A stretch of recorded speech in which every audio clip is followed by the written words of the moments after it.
चलते नाम आई जानी करी लुब लुब मन होता बुब चुप देखी देह गईल बुसिनाई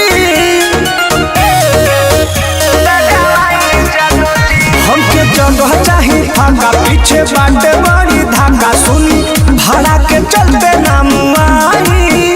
जानी करी लुब लुब मन होता बुब चुप देखी देह गईल बुसिनाई हमरा कया गही बैठाई जादो जी हमरा कया गही बैठाई जादो जी गर्मी से लस लस भइल शरीरिया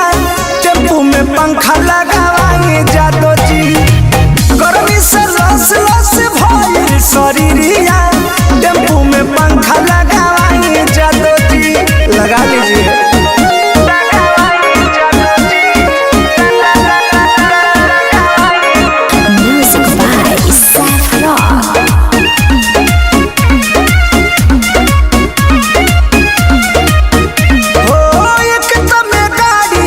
बाड़ी जी भूसल खठू सिना सवारी जी ऊपर नीचे तो सब झूलल बा राहुल पाछा के डाला खुलल बा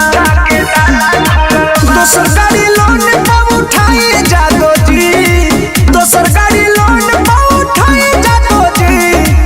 गर्मी से लस लस भइल शरीरिया टेम्पू में पंखा लगावाई जादो जी गर्मी से लस लस भइल शरीरिया टेम्पू में पंखा लगावाई जादो जी। वाह जादो जी ये क्या है?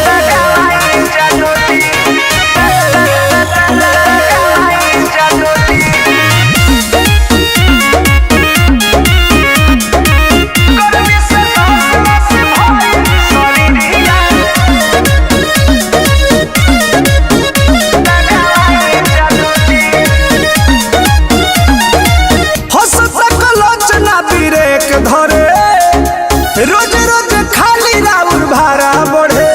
अरे भाड़ा लीजिए मगर व्यवस्था दीजिए चारों बहरी तो सीट फाटल बा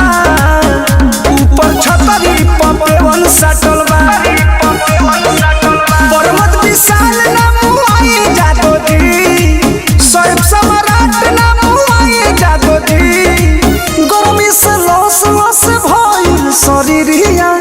टेम्पू में पंखा लगावाई जादो जी गर्मी से लस लस भइल शरीरिया टेम्पू में पंखा लगावाई जादो जी। इसे कैसे जादो जी भादो में पंखा लगावेले।